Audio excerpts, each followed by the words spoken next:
dispositions qui viennent d'être prises par le gouvernement en faveur des PME, en faveur de la simplification des procédures en matière de passation de marché.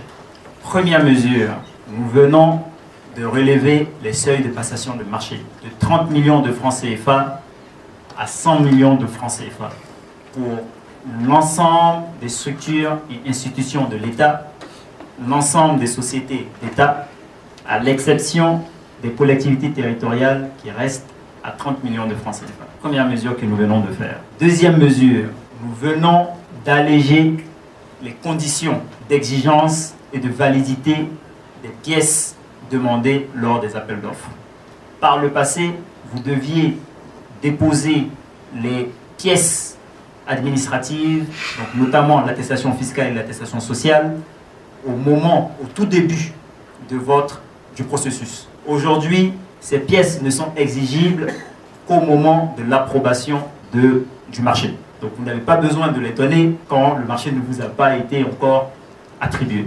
On ne vous le demande qu'au moment de l'attribution si effectivement vous êtes retenu. En plus, nous avons augmenté les délais de validité des pièces. L'attestation fiscale était valable 4 mois, elle est valable dorénavant pendant 6 mois. L'attestation sociale était valable 1 mois, elle est dorénavant valable 3 mois. Toutefois, vous avez 15 jours, une fois que l'offre vous a été attribuée, pour fournir l'ensemble des documents. Si vous ne le fournissez pas, le marché peut être réattribué. Troisième, la caution provisoire. Par le passé, vous deviez donner une caution provisoire qui est équivalente entre 1 et 3% de la valeur prévisionnelle des travaux lorsque vous soumissionnez à un appel d'offres. La fenêtre a été réduite.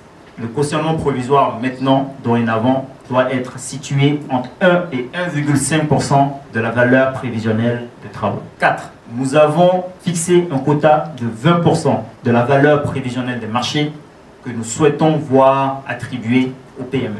Donc, nous souhaitons que 20% de la valeur prévisionnelle des marchés pour chacune des sociétés d'État et de l'État central, donc au niveau des ministères et institutions, soit attribué aux PME.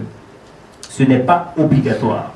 Toutefois, un rapport annuel sera fait en Conseil des ministres pour voir quels sont les ministères et institutions et structures de l'État qui respectent cette obligation. Et pour finir, nous avons introduit une marge de préférence pour inciter les entreprises à faire de la sous-traitance. Toute entreprise qui affecte 30% de la valeur prévisionnelle de son marché à des PME locales bénéficie d'une marge de préférence de 5% sur son prix. Et cela est fait pour que nos PME puissent travailler et acquérir des compétences techniques auprès des grandes entreprises, de sorte à pouvoir faire elles-mêmes les travaux dans le futur.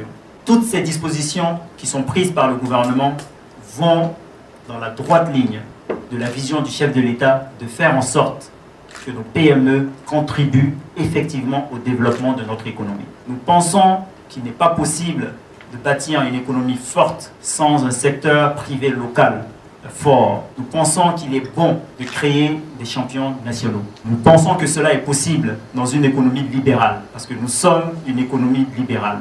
Et l'ensemble des mesures que nous prenons aujourd'hui vont toujours dans cette direction de l'économie libérale. Tout cela est possible. Et c'est la vision du chef de l'État, de faire en sorte que les jeunes contribuent une force vive de notre pays, puissent effectivement contribuer à travers l'entrepreneuriat au développement de notre pays. C'est un appel que nous lançons et nous souhaitons que l'ensemble des journalistes ici présents en soient le relais. Que vous puissiez communiquer sur cette mesure, sur ces mesures du gouvernement, de sorte à ce que l'ensemble du secteur privé et toute la population ivoirienne soit bien au fait des dispositions qui sont prises. Bien entendu, le secteur privé aussi, et nous souhaitons que ce dialogue continu que nous avons avec le secteur privé et la presse puisse encore être renforcé, de sorte à ce qu'on puisse travailler ensemble vers une Côte d'Ivoire meilleure. Je vous remercie.